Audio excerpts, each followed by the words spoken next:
are here yet again to discuss unpopular opinions sa mga latest trending issues ng ating lipunan.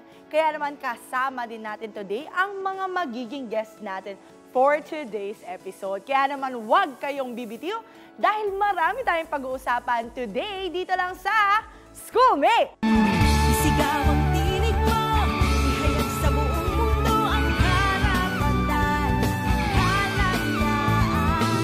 Buksan ang isip mo, kaalaman ang yampo sa karapatan,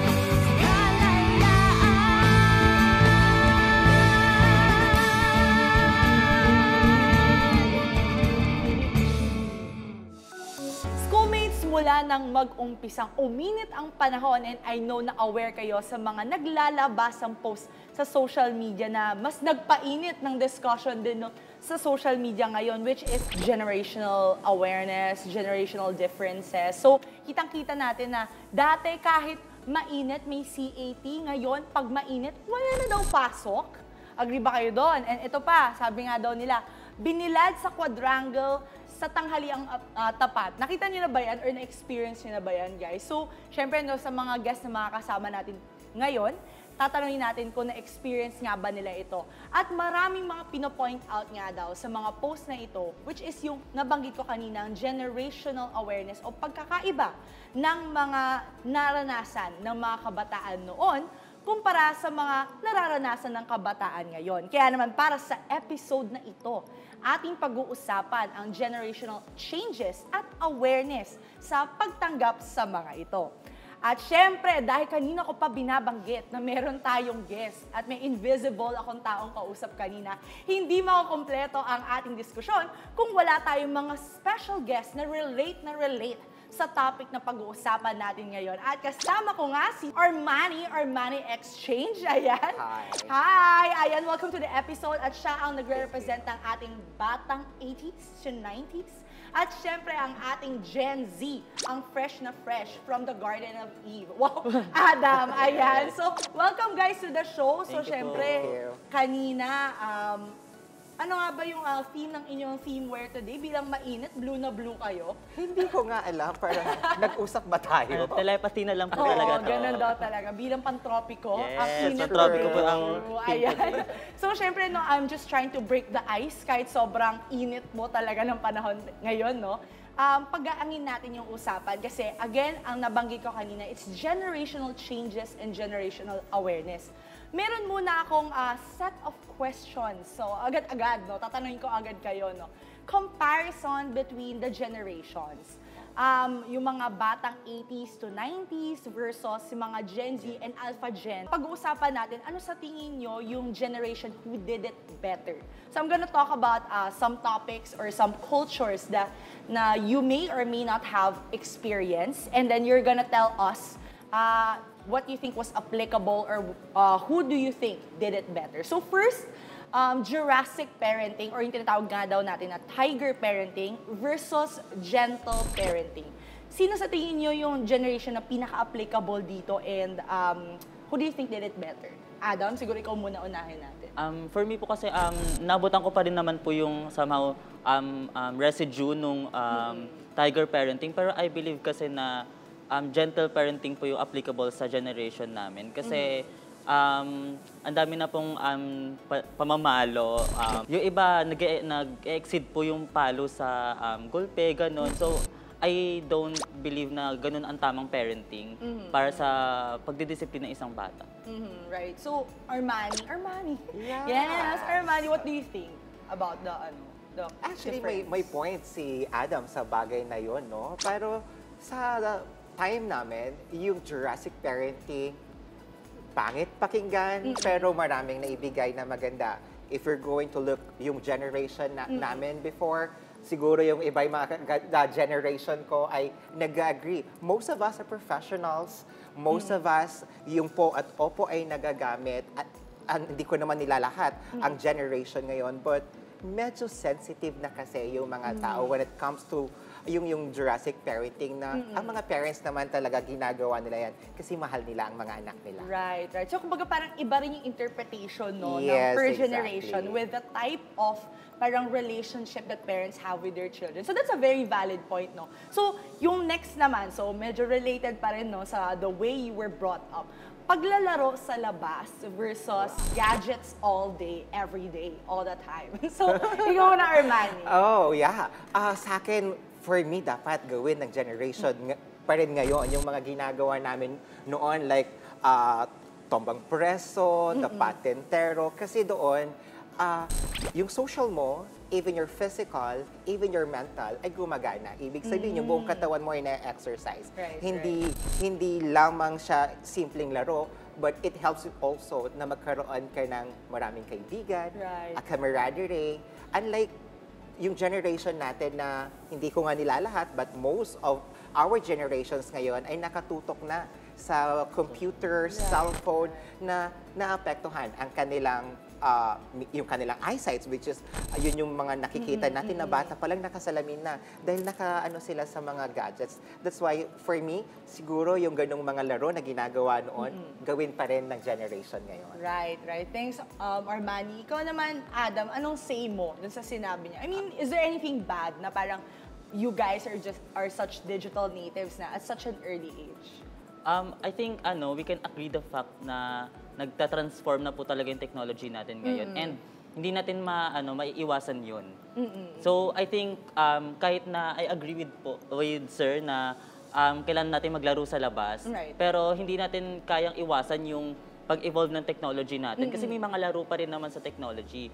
Where I agree po sa fact na yung paglalaro is maraming tayo natututunan na isa po siguro na ma-apply ng matututunan natin sa paglalaro sa labas is yung teamwork, yung strategy, yun po yung siguro yung matututunan natin. Pero sa social media, may mga matututunan din po tayo na ganun eh. Like communication, kasi iba po yung struggle ng pakikipag-communicate sa online. And syempre may iba't ibang strategy po para magkaroon ng communication online. And ngayon, yung online, yung pinaka-main platform ng communication natin, I think kung nagagamit ng maayos yung online na ma-moderate yung usage, I think effective pa rin naman po sa akin. I get it. Gadget. Parang siguro, there should be a right balance. Yes, no? Kasi you balance get po talaga. pros and cons even with both. And siguro iniisip ko rin cons ng paglalaro sa labas is heat stroke. Wow! Sa Lalo inyo na ngayon, ngayon. diba? Lalo na sa panahon. True. So, syempre parang there should be a way to still mobilize the children and the younger generations to still experience the same way you do. So, yung isa rin na napag-usapan namin sa mga previous episode is, for example, school discipline. Kasi nabanggit mo kanina, even sa bahay, parang medyo corporal punishment, ganon yung ginagawa ng ibang parents. Hindi natin nilalahat, no? But maybe it could be the way people were brought up na na-extend even in schools. So, in school discipline, may punishment like face the wall or parang papatakbuhin ka sa oval pag wala kang dala, ganyan. What do you think about it? Is it something that your generation did better kasi mas disiplinado or mas professional nga? Ika nga yung mga nasa not Gen Z, no, but batang 80s and 90s compared daw sa mga Gen Z ngayon. So, Armani? Sa aking experience and observation ng mga ganong mga bagay tulad noong face the wall, I will agree. Sana pwede pa rin gawin yon ngayon. But yung physical, kasi there are educators na they're doing it kasi to discipline their students, no? I am not agree with that. Yan. Kasi foul na yon. Nasa DepEd naman. Cross-generationally, foul yes. naman talaga. Even in our generation, ay bawal naman talagang gawin yun. Right. But the face the wall, tingin ko okay lang para sa akin. Kasi at least yun, marirealize nung estudyante o nung bata na, oh, may ginawa akong mali, and this is the way of my teacher to discipline me. No? Ganun naman yung nakikita ko doon na yun yung pwedeng gawin ng generation. But there are some na ginagawa ng mga educators na even me, ay hindi naman ako akma. Tulad na lang nitong mga napanood nating itong mga nakaraan. Yeah. Hindi ako agree sa ganoong bagay. Kasi may tamang paraan sa pagdidisiplina ng mga estudyante natin at Right. hindi yun yung nakikita kong paraan. Yeah. So as with parents, as with teachers, there's Yes. always a right way to guide Exactly. your children or your students. Yes. Adam, ikaw as I'm sure parang naabutan mo yung transitions Apo. ng iba't ibang uri ng educational system. Ano sa tingin mo yung difference naman ng generation mo ngayon in terms of school discipline and how you guys accept that? Siguro siguro may mga techniques na kasi ngayon na mas applicable sa educational setting. Right. Parang 'di ba? Syempre dati uso yung pamamalo, ganyan. Oo. Pero ngayon kasi pwede na mag-minus sa exam. Oo. Ganon. I think pwede naman 'yun. Edi kaya Giving zero. Bagsak ka, girl. pwede mag-community service. I mean, pwedeng magtulong sa teachers, student assistant. May mga ganong parusa kasi and discipline. And I think mas relevant siya dun sa school environment compared sa papaluin. Mas nade-discourage kasi yung mga bata na mag-aral kung may ganong takot or threat sa pag-aaral nila. Although gets ko naman yung point ng pagdidiscipline. At the end of the day, gusto nilang matuto at dapat natututo sila sa school, hindi matakot. Correct. Parang natututo ka the right way. And syempre, dapat relevant sa ano yung parang pinaparusa sa'yo, Yes, di ba? I yes, mean, like, how do you learn na para mali yung ginagawa mo kung the way that you're being taught is also the wrong way of how you're supposed to be Yes, taught, yes di ba? po. So, napag-usapan natin kanina the social media, the rise of different technology. Ito na talaga, guys, offline versus online learning. Ano sa tingin nyo ang naging pinaka-epektibo in your generation and who did it better? So, Arman. This is the observation ng online. No? Siguro, ang kagandahan kasi ng physical or papasok ka ng eskwelahan, meron kang teacher sa harapan na kayo nakaupo, yung interaction mo with your classmates ay nandoon. Even your interaction with your teachers. Correct. Yung learning noon ay nakapaloob lang doon sa apat na sulok ng classroom ninyo. Unlike if you're doing online, may mga possibilities. This is just an observation ng mga ilan sa mga estudyanteng nakikita ko. Marami kasi silang nadi-divide yung attention nila. Instead na nakafocus sila doon sa teacher nila, yan, maraming distractions. Kasi minsan hindi naka-off ang kanilang sound, which is may ingay. At the same time, pwedeng kagigising lang ng bata. May mga advantages and disadvantage of both. No? Right. But kung ako tatanungin, I still prefer yung physical. Or offline learning. The offline learning than online learning. Kasi doon, yung holistic approach nung pagtuturo ay nandoon compared to online na there's a lot of distractions. Right. Kasi ang parents mo, not always there to guide you. Correct. Kasi some of the parents are working. Yan. Even the monitoring of the teachers, like for example, in the public school, 1:40 ang ratio. Yan, sa sobrang dami. Marami sa ating nasa public school. Hindi makakapag-focus ang teacher na turuan itong lahat ng ito.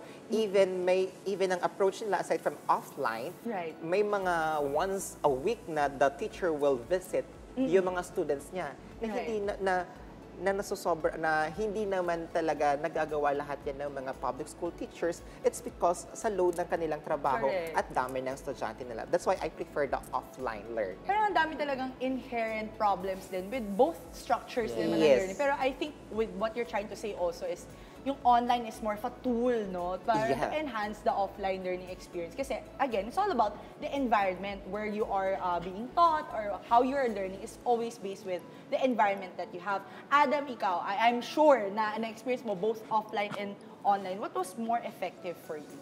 Naniniwala po kasi ako na hindi makastudyante yung online. Kasi hindi lahat po may access sa internet. Hindi lahat nasa tamang household. Hindi lahat parang napaprovide nung bahay nila yung tamang school environment na may internet, the right tools. may study table. Wala ganun lahat. So, hindi siya nakakatulong sa effective na pagtuturo or pagkatuto. Sa offline naman, lalo na ngayon na mainit, kailangan wala tayong choice kundi mag-transition back to online. And siguro may mga subjects kasi na affected doon, yung mga labs, yung mga sa mga nursing or sa mga medicine na courses, meron din namang mga sa pagtuturo sa mga edu kailangan nila magturo pa din. Correct. Katulad sa course ko broadcasting, kailangan naming On mag-shoot. ground, on film, Yun. So may mga yeah. bagay pa rin na kailangan gawin offline. So yun po, may mga ngayon nababalance po yung paggamit, pero sana mas makastudyante yung piliin ng school sa Correct. modality of learning. So in terms of the modality of learning, it's really finding the right balance of the tools, the environment, and syempre the structure of Yes. the learning itself, Yes. no? So thanks so much, guys. So next naman, pull up tayo a bit, hindi naman tayo puro classroom, no? Yung kids programs, yan, syempre mga kabataan 90s and 80s, 90s, and Gen Zs, iba-iba ang napanood natin. Yung educational value ng pinapalabas, what do you guys think about it? Which generation did it better in terms of producing kids programs? Armani? Alam mo, lagi ko na ikukwento yan sa new generation. Naalala ko pa, I don't know kung naalala ng mga nanonood din sa atin, yung mga Senescuela, Yeah. The Matinik, Hiraya Batibot. Manawari, The Batibot. For me, mas nakikita ko na mas maganda yung mga educational shows before compare ngayon. Kasi ang nakikita ko na wala na ako nakikitang like, ano ba? Actually, hindi ko na alam. Wala na ako nakikita, to be honest, no? Siguro sa mga nanonood, share nyo sa akin, hindi ko kasi, wala na ako naiisip, maliban doon. Kasi sa Matinik, tinuturuan tayo when it comes to mathematics. Yung apple. Yeah, tinuturuan tayo when it comes to the English subject. Hiraya Manawari when it comes to values. Mas maganda tingin ko yung mga educational shows before compare ngayon. Parang in terms of creativity din, no? Yes, And the yung human producing. interaction talaga during the Yes, show yes. mismo. Adam, ikaw, may maniname ka bang tatapatan yung sinabi ni Armani? Actually, naiingit nga po ako kasi nakapag-name siya ng Oo. at least 5. Kasi ako, Naisip parang, ko Coco Melon. parang ang mabibigay ko lang po kasi yung parang re-watching na lang ng mga Oo, no, binabalik na lang. Oo, yun na lang. Parang walang bago po bukod sa Art Angel, mga ganun. Pero syempre, Which is naabutan ko yeah, din. yeah, pero, Art Angel. pero parang wala na po siya ngayon on mainstream TV. Yes, gets ko yun sa More mainstream. likely online siya. And katulad po na nabanggit ko kanina, hindi po lahat may access online. Oo. Hindi po lahat may gadget, hindi lahat may laptop. Yung TV, kahit paano pwede ka makanood sa kapitbahay. Yes. So yun, I think Tatanaw-tanaw ka pa sa window, window, di ba? with Parang, Ana, uy, pasilip yeah. naman. doon po no? nagkakaproblema sa Right, pagkakaroon ng kids program ngayon na parang hindi siya naging accessible sa mga bata. Right. And siguro the type of messaging as well and the way we produce the shows nowadays, it's more on the animation, Yes. how attention sucking the Yes. show is, no, how colorful it would be. Iba na rin yung metrics, no, what Yes. really makes it a good kids program. And siguro guys, no, medyo i-halt ko muna yung conversation natin. Napasarap yung Yes, conversation tama. natin at sana nakarelate din yung mga schoolmates natin. Other than those scenarios na nabanggit ko kanina, ano yung masasabi nyo sa pagiging outspoken naman ngayon ng mga kabataan? Parang sabi nga daw nila, mas vocal, mas maingay, mas marami daw ebas ang mga kabataan ngayon when it comes to their needs and wants and very much self-aware nga daw, ika nga, ang mga kabataan ngayon. Armani, ano yung observation mo? Or at least parang kung i-compare mo siya sa generation mo noon, how would these generations fare now? Actually, ang generation ngayon kasi, they are sensitive. For sure, may reason sila why they're sensitive. That's why very good ito kasi para malaman ko kung anong sagot, bakit they're Yes. sensitive. Mahilig silang mag-complain. Yung ating, most, I'm not saying all, but most nung nakikita ko generation, maybe nagko-complain sila because, di ba, like for example, ang mga generation kasi ngayon, ano sila, gusto nila lagi silang kasama. Like for example, sa politics, gusto nila lagi silang nakalako. Involved sila doon sa mga bagay na yon at sila nakikialam. Sa generations naman namin noon, nakikialam kami pero we are at the back. We're just doing it at the back. Yeah, and then doon lang namin hindi kami masyadong vocal, but hindi ibig sabihin na hindi vocal yung generation namin. We're not doing anything para doon sa ikagaganda ng ekonomiya.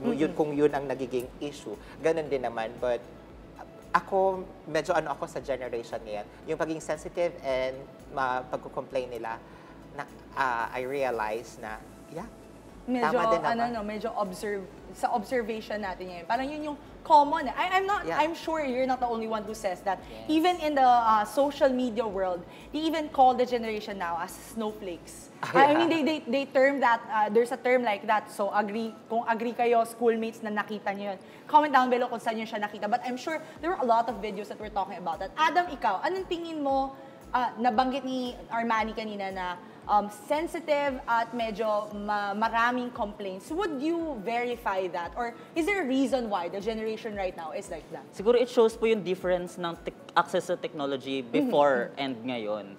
Kasi ngayon, easy na po yung in 1 second, masasearch mo na bakit ganito nangyayari. Bakit ganito yung dahilan, ano to, and such. Madali lang siyang i-search ngayon. And before, di ba parang nahihirapan tayong mag-access parang libro or chismis pa nga yung parang source natin. before, And gayon, sa Facebook, sa mga social media, parang kapag kakadating pala ng balita, kalat na siya agad. And siguro yun yung beauty ng generation ngayon kasi nga ang bilis na ma-access yung ganitong information. Siguro, dun siguro nagkakaroon ng maraming knowledge yung mga ang generation ngayon kasi nga mabilis lang yung pag-acquire ng knowledge ngayon. Right. Easy access. Yes. Kunyari, kailangan nilang malaman bakit nag-away yung ganito, bakit ganito yung stand ni ganito, bakit dapat mag-stand kami sa mga ganito, bakit kailangan hindi kami manahimik. May mga accessible na yung mga ganong reasons online. And ayun, parang nababasa na yung mga ganitong dahilan. May mga bagay na dapat hindi na nananahimik kasi. Kaya siguro, nagkakaroon ng mga movement yung mga kabataan ngayon. Correct. Again, siguro sa schoolmates din natin ngayon, no, we're not promoting ageism or any type of divide within generations. We're trying to make them understand bakit ganito yung or ano yung perception ng bawat generation sa isa't isa. Kasi, that's the beauty right now, na parang everyone can talk about things that they feel, that they need, that they want. So, we're providing that kind of platform. Pero syempre, puputulin muna natin ang ating usapan dito, pero mas marami pa kayong dapat abangan sa pagbabalik lamang ng Schoolmates!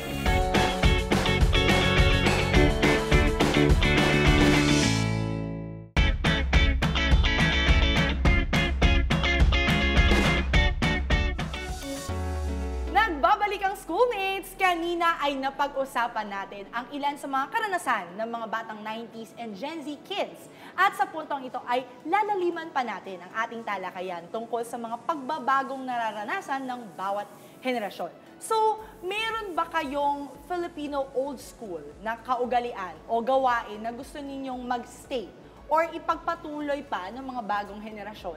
And what about the Gen Z practices naman na gusto niyo namang i-normalize? So, simulan muna natin kay Armani. Siguro yung kailangan na panatilihin ng new generation ngayon, siguro, ano nga ba ang kailangan? Yung pagiging malakas when it comes to facing yung kanilang mga Adversities, mga ganun. Adversity quotient ba yan? Kasi minsan yung generation natin ngayon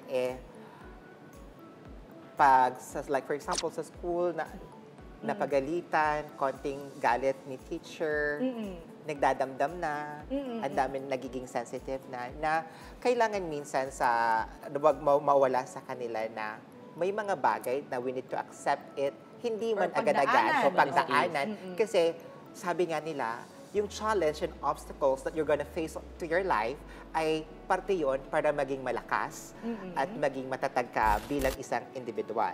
Hindi kasi pwedeng palagi na ang nararanasan natin ay yung gusto lang natin. Kailangan tanggapin ng new generation na may mga bagay talaga na hindi aakma doon sa gusto natin. Or di aayon sa gusto hindi nila. aayon. Kaya nga, hindi katulad ng generation namin noon na oo, ayaw ko, but I need to accept it. Kasi may mga bagay na kailangan mong tanggapin. Then later on, when you grow up, kaya pala ginawa ito kasi it helps me a lot para maging ako to. To be a human being, to build you as one. Parang gano'n. Yun sana ang huwag mawala sa generation natin, yung pagiging broad when it comes to adversities and challenges. Exactly. No? Na parang siguro mas magkaka-power ka to change it pag napagdaanan mo or nalaman mo yung Yes. sistema. Tama. No, diba? So, siguro, Adam, ikaw, ano naman sa tingin mo yung Gen Z na kinaugalian or parang mga bagong culture na subcultures, I would say, na nangyayari ngayon na gusto niyo namang i-normalize even across different generations? Siguro, gusto kong ipa-normalize is yung proper netiquette. Kasi katulad na nabanggit ko, Netiquette, meaning like how people converse on yes, social on, media. on Okay. internet. Parang ang bilis ng information ngayon as well as false information. Right. So parang yung proper netiquette kasi doon natin makakontrol yung fake news, although sinasabi sa amin walang fake news. Parang kasi yes. Pero nasa kasi parang ang bilis kasi din noon, nakikisabay sila. So kung alam natin kung paano i-control, i-filter out yung tama at mali, kung ano yung dapat gawin Right, kapag right. kapag nakakita ng misinformation, ano yung dapat gawin, dapat i-debunk. Yun, may mga ganung bagay. Siguro kapag natutunan siya ng everyone, I think doon magkakaroon ng proper spreading of right information. Right. Sige, siguro with both what you just said, no, those are two very different lenses with how people think or perceive the generations now, no? And I talk about para having the power to change things, which is, I'm sure, was already present across your different generations. Kasi magkakaiba yung strength ng basis sa napagdaanan nyo ngayon, noon, and then ano naman yung napagdaanan nyo ngayon habang nakikisabay ang mga nakaranas noon, di ba? So, what do you say about change naman, per se, or in general? Parang, is it something that we should accept, we should adapt to, or parang is it something that we should resist? Kasi old ways are good naman, so why change it, di ba? Or ano sa palagay nyo naman ang mga nag-uudyok din sa mga kabataan or the young people, or the younger generations na mga Alpha Gen siguro, no, to make a change with regards to what they're experiencing now. So, Armani, simulan ko muna sa'yo. Yung changes, for me, hindi siya changes, no? But it's more on understanding of the thing itself. Actually. No, ganon. Kasi, bakit kaya kami pinapagalitan ng nanay ko? Bakit ako pinapalo? If the new generation will understand the reason behind it, for sure, you don't need to change it. Ang kailangan lang gawin talaga ay lawakan ang isipan ng not only the millennials, the Gen Z itself, no, but siguro tamang impormasyon, tamang understanding, and yung acceptance. Kasi yung acceptance, once you accept one thing, you don't need to change it. Just himay-himayin mo kung bakit. Kung kaya ngang sagutin ng WH question yan, at doon mo makukuha yung sagot, much better. Kasi ang changes, nandyan naman daw yan, pero kung yung ang sinasabi nating changes ay yung mga bagay na nakita naman ng generation namin na maganda, bakit papalitan ng Gen Z or tatanggalin ng Gen Z? Bakit kaya ang Gen Z ay alamin kung bakit at intindihin? Dahil tulad nga ng sabi ni Adam, available na sa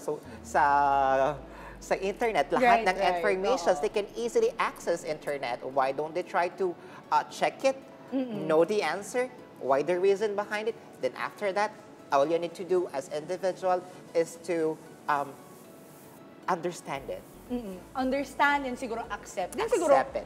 adapt with the Yes. changing times, or siguro a difference in the way of perspective. Yes, no? So, exactly. Adam, ikaw, ano sa tingin mo naman yung reason? Bakit ba nagpo-push yung mga kabataan na yun? Hindi ba gawin natin yan? Dapat bago na yung way of thinking natin or way of doing things. Bakit? Siguro agree po ako sa term na understand. To understand deeply, siguro dun sa mga issues before, tapos ngayon parang mas specify yung mga bagay-bagay. Katulad ng sa SOGI, di ba before it's just LGBTQ, pero ngayon may SOGI na may mga underlying umbrella pa. So with that, na understanding ng expression and sexuality, di ba parang mas na alam natin kung paano intindihin yung mga members of the community. Right, Di ba right. may mga ganung bagay. Parang ngayon mas na-understand na ng Gen Z. I mean, kasi with the access of internet, of course, mas naiintindihan natin, may mga ganito pala. Or And- mga stories behind yes. people who I mean, might have hindi experienced naman- Apo. a different thing. parang hindi naman siya talaga nagbago. It's there before pa. Ngayon, Pero mas na-specify mo yes, lang. ina-understand na po natin siya ngayon at parang mas ina-aware natin na lahat na may ganito. Hindi siya nagbago. It's just that ina-understand and katulad po sinabi, ina-accept po natin and we should adapt to it.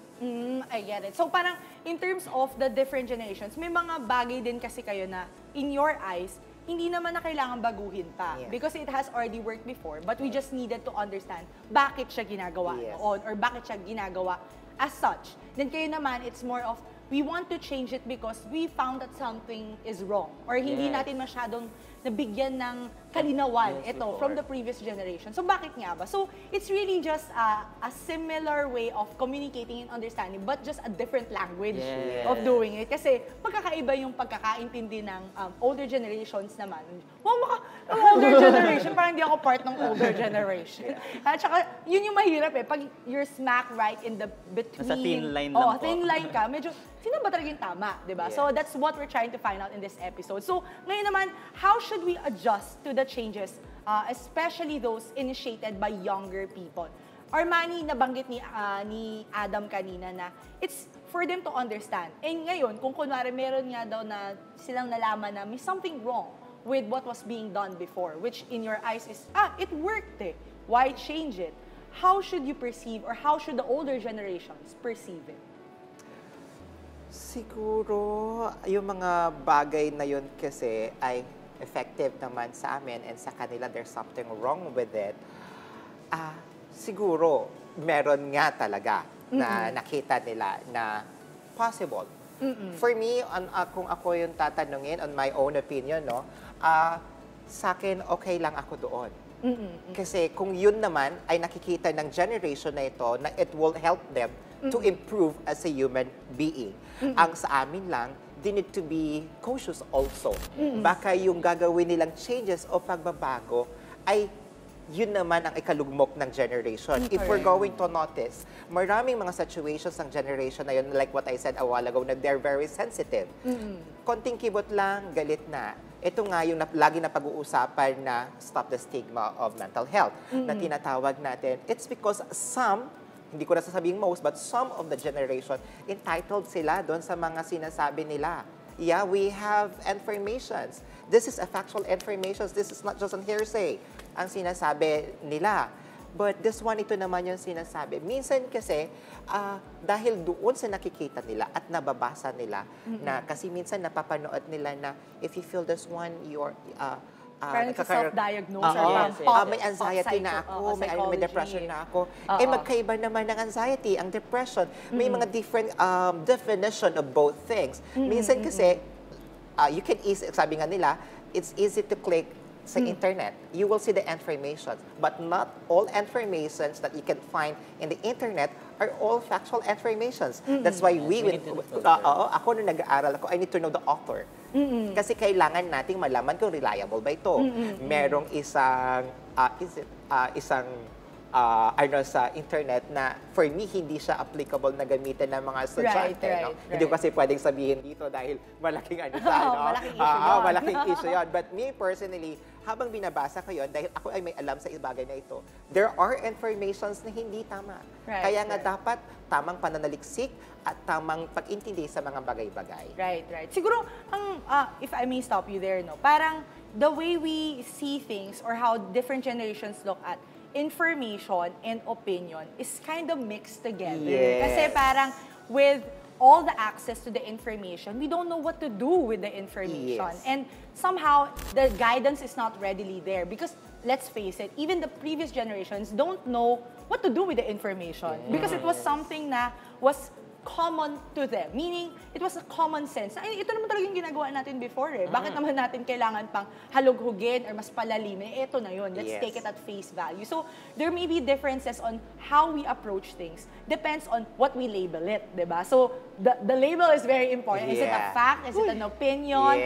Or is it something na we just accept because we relate to it. So, magkaibang bagay din yun. So, ito naman, siguro, Adam, this is something that you can also answer, no? Ano naman yung masasabi ninyong boundary between being enlightened versus, ito, nabanggit ni Armani to, versus being entitled sa mga kabataan?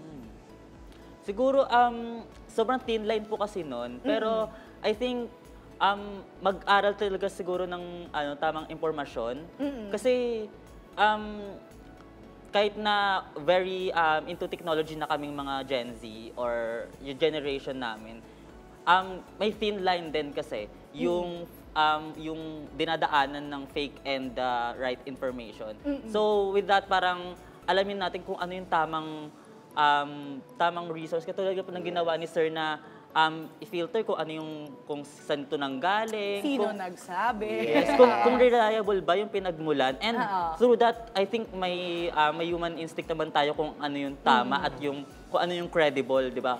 Kaya nga may mga tinatawag tayo influencer ngayon kasi sila yung sa tingin nating tama. And kung nakikita natin na pwedeng maging reliable tayo dun sa tao na yon, I think doon pwede natin salain yung mga bagay-bagay na nalalaman natin. Right. So, siguro, in a sense, meron kayong point na, kapag reliable to, meaning influencer, or kunwari, influencer siya nang galing, would you deem it as a truth to or fact to? Kasi siya yung nagsabi.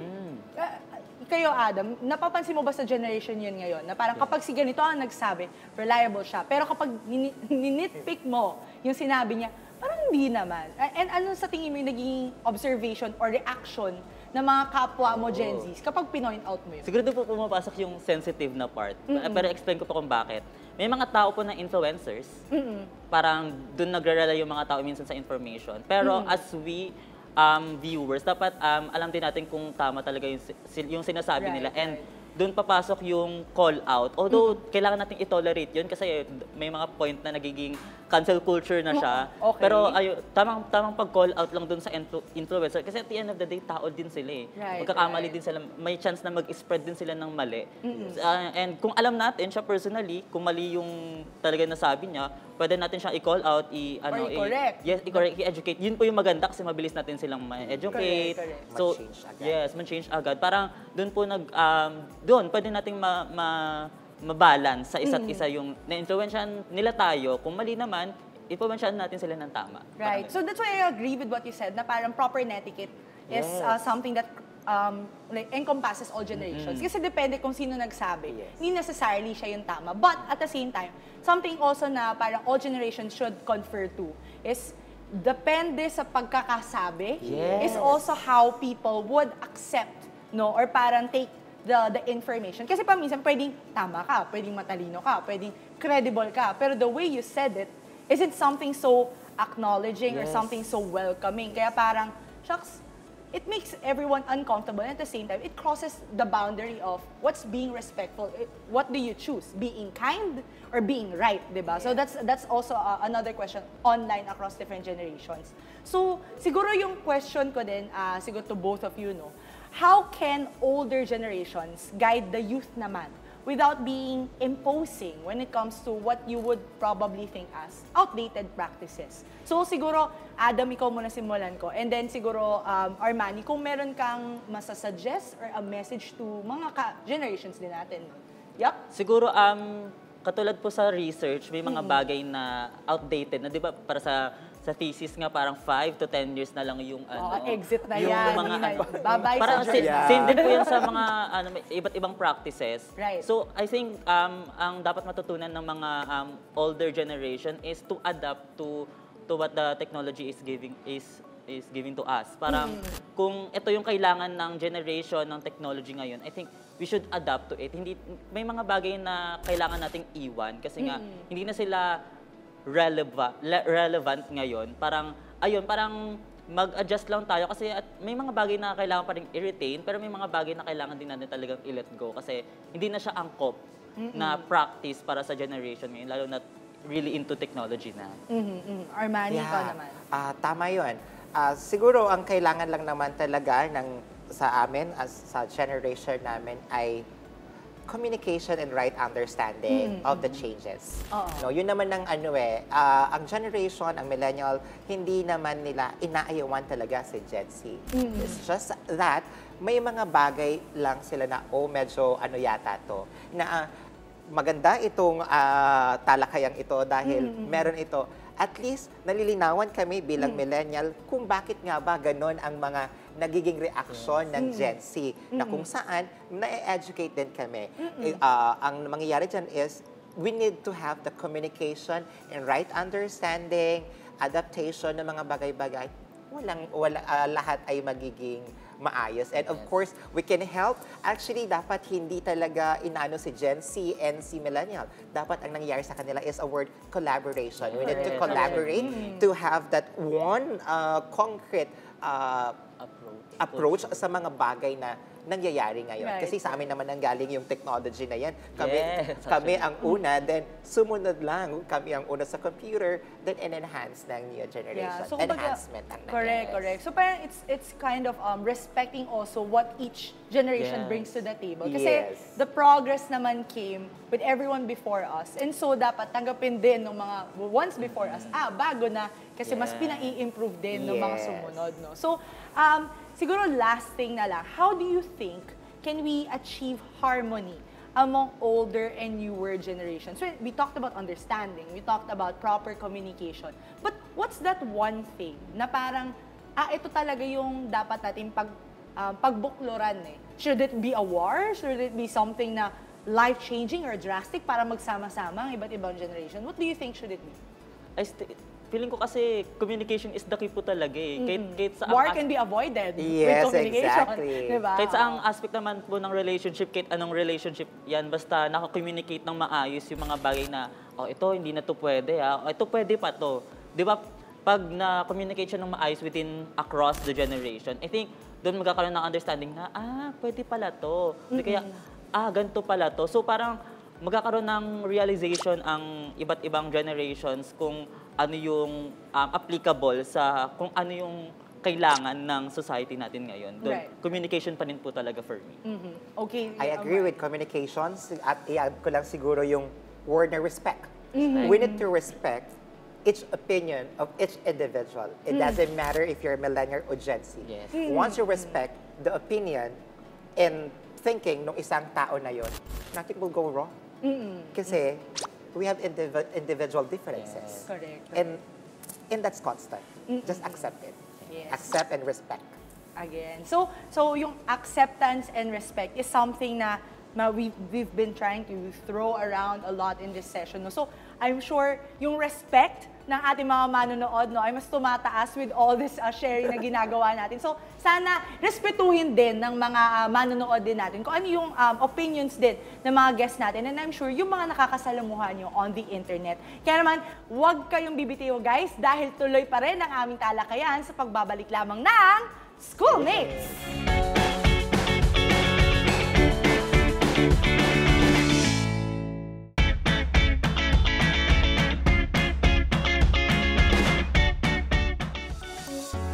We are back, Schoolmates, at syempre kasama pa rin natin si Armani and si Adams on Double A agent natin today. So going back to our discussion, hindi lamang mga Gen Z at Alpha Gen ang may sariling pauso. Di ba? Kanya-kanyang trends nga daw, ika nga. Sa mga ibang pagkakataon din naman ay hindi daw sumusunod or hindi daw makasunod ang mga batang 90s sa gawi ng mga batang 80s. So it's a very different way of adapting to different trends, no? So, when it comes to stepping up and moving for change, ano nga ba ang dapat nating isaalang-alang para masiguro na ang mga gusto nating baguhin ay ating mababago talaga and mabibigyan natin ng further progress ang mga susunod na generation. So, simulan ko sa iyo, Arman. Siguro lahat ng ginagawa ay para ito sa ikabubuti ng lahat. No? Ikabubuti ng mo bilang isang individual kasi hindi naman iyan gagawin ng generation noon kung alam nila na ito ay makakasira sa'yo bilang isang tao. Magkakaiba man ng paraan, ngunit ang bottom line nito ay ang pagiging mabuting tao.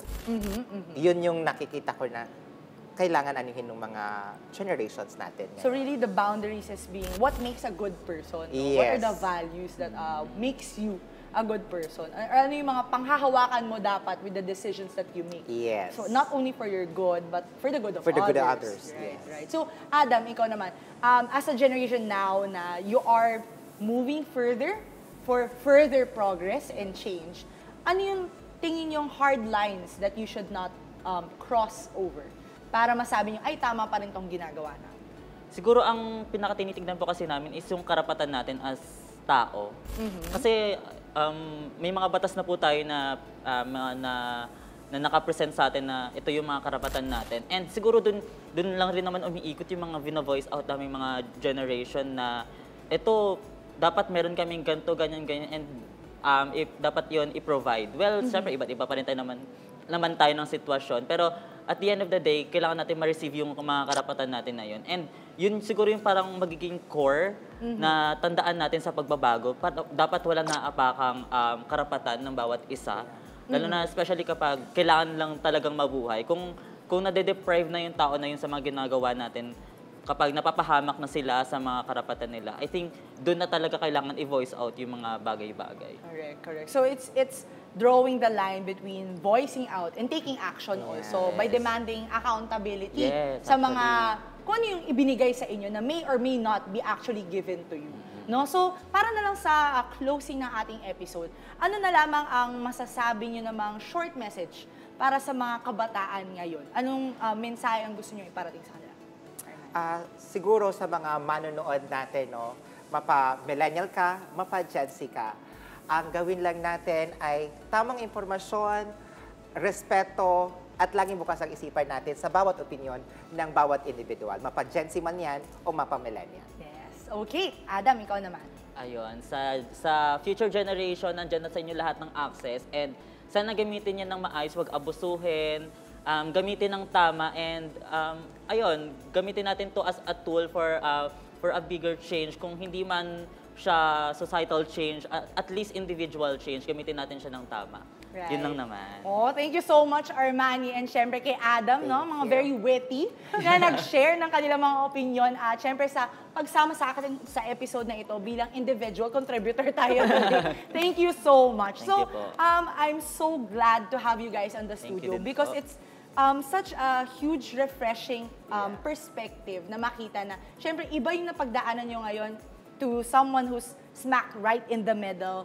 And iba rin yung pinagdadaanan nyo ngayon. Kasi iba yung mga struggles ng previous generation, iba yung values that brought it to them. Iba rin naman yung values na nahuhubog sa inyo ngayon because of what is happening to you currently. Yes. Pero ang gusto ko lang din i-point out is, sa mga generations natin ngayon, huwag tayong ma-offend when there is something that is being called out sa ways that we are doing wrong. At the same time, let's not lose our sense of self. Yes. Kasi in this era where everything is open, accessible, everyone is reachable, it's so hard to fight for your attention. It's so hard to fight for your rights. So hard to fight for yourself. Kasi parang everyone has a say on something, but we're not really educating ourselves. Or is what they're saying to us with what they did before is right? Or is it something na nakasanayan na lang eh? So yun na lang yung lagi nating ginagawa. So siguro hindi to question about ageism or different generations. Let's introspect, diba? Na parang, what made me the person I am today? What are the struggles na I could share with the younger generations na sana hindi na nila maranasan pa? Para naman sa mga younger generations, ano yung mga natutunan ba dapat natin from what the older generations have experienced? And we should give them respect for it.